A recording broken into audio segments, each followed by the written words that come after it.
Muito obrigado, Sr. Presidente. Sr. Deputado Nuno Magalhães, agradecendo a questão que nos coloca, eu começaria por dizer que está muito bem à vista que os senhores têm visões e opções diferentes das nossas e depois, sobre o patriotismo de cada um dirá o que quer. É claro, por exemplo, a política de favorecimento dos interesses e a opção que cada um faz. Por exemplo, quando o Governo que os senhores apoiam avança para benefícios fiscais concedidos a SGPS no valor de 1.045 milhões de euros e depois tenta ocultar esses benefícios fiscais na conta do Estado de 2012. Nós defendemos que se devolva aos trabalhadores e aos reformados o rendimento do trabalho e das pensões de reforma que estão a ser retirados, para o Sr. Deputado não arrancar cabelos, estão a ser retirados aos trabalhadores e aos reformados. Mas os senhores optam por favorecer as SGPS com este bodo aos ricos de 1.045 milhões de euros e depois esconder a mão por aquilo que fazem. O senhor fala na privatização, que nós dizemos, privatização da gestão da água, sim senhor. E a população de Setúbal sabe muito bem o que é a experiência concreta por uma opção desastrosa de uma gestão PS na autarquia na altura e que é a demonstração concreta do que significa essa política de privatizar a gestão, de concessionar, de entregar aos privados e ao lucro, o sacrossanto lucro, o interesse na gestão de um serviço público fundamental e de um direito fundamental.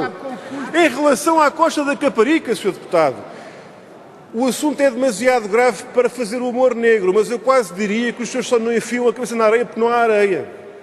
Porque aquilo que o senhor encontra ao visitar a Costa da Caparica, como nós visitámos há várias semanas, e aquilo que nós encontramos ao longo dos anos, ao alertar para a situação que estava a acontecer com responsáveis, porque há uma situação que tem responsáveis ao longo do Governo, quando foi cancelada e interrompida a operação de alimentação artificial de areias daquelas praias, que estava prevista no Pólis e que não avançou por opção do Governo.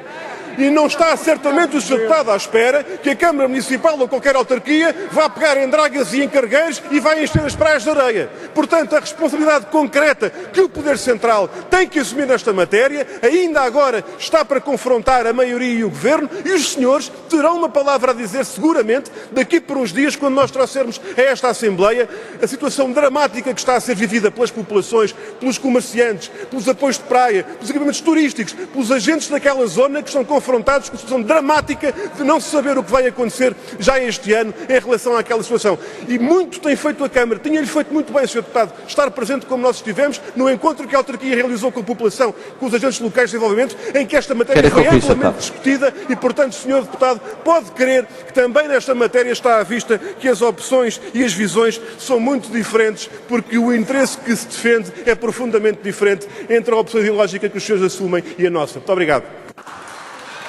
Sr. Presidente, Sr. Deputado Carlos Abreu Amorim, eu não lhe faço a maldade de recomendar que vá aos Salões de Viana, mas digo pelo menos que saia à rua. Não lhe fazia mal nenhum. Saia à rua, fale com as pessoas, veja o que está a passar no país e não venha, por favor, dizer outra vez que não há ruptura nos serviços públicos. O senhor há de me dizer qual é o serviço público que tem visto recentemente, quando nós dizemos, porque temos o testemunho concreto e vivo da realidade concreta que existe, que enquanto o senhor Deputado vem aqui dizer que não há ruptura nos serviços públicos, que há hospitais onde as fraldas para os doentes são improvisadas com sacos de lixo e toalhas. Enquanto o senhor vem dizer que não há ruptura nos serviços públicos, há pessoas que passam a noite nas urgências do hospital e continuam lá na manhã seguinte. E ali no distrito de Setúbal, que o senhor talvez não conheça, conhecem talvez alguns deputados que estão no seu partido menos vocais neste momento, aquilo que nós verificamos são situações em que os serviços públicos não existem, quanto mais não estão em ruptura. Sabe qual é a ruptura que existe no hospital no Concelho de Seixal? Não há hospital.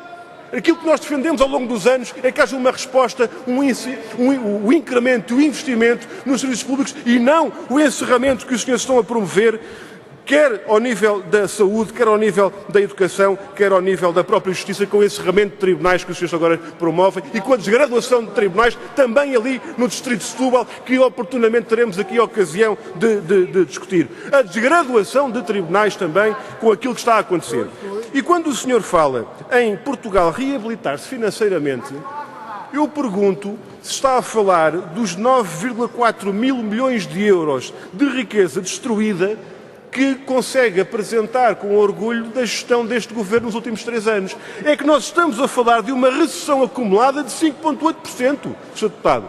Porque é disto que nós estamos a falar quando verificamos que, de acordo com os números objetivos, 2013 voltou a ser ano de recessão e tivemos 11 trimestres consecutivos em queda de uma forma gravíssima para a nossa economia. E, portanto, quando o senhor diz que Portugal bateu no fundo, já passámos o pior, é sinal que o senhor fala pouco com as pessoas, ou pelo menos que anda a escolher muito bem com que pessoas fala, que é mais provavelmente o que está a acontecer.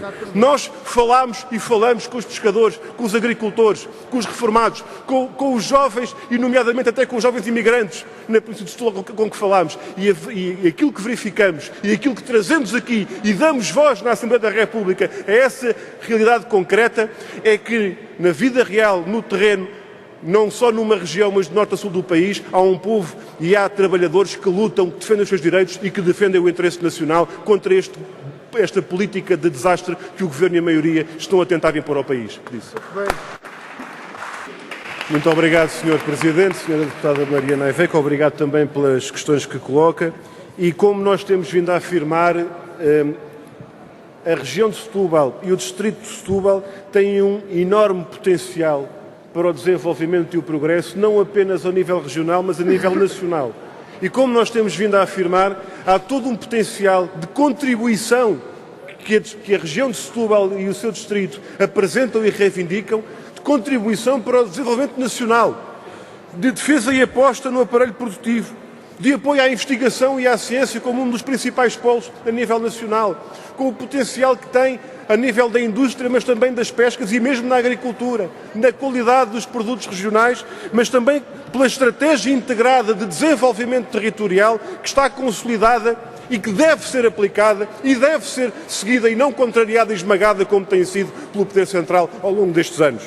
Aquilo que nós temos vindo a assistir por todo o país, mas de uma forma também visível no distrito de Setúbal, do encerramento de centros e extensões de saúde, de escolas, de estações de correios, de serviços públicos de transportes, de repartições de finanças, a extinção de freguesias e o que isso significa para as populações deste distrito, aquilo que tem vindo a acontecer é a antítese daquilo que o Poder Central deve prosseguir no apoio a uma estratégia de desenvolvimento.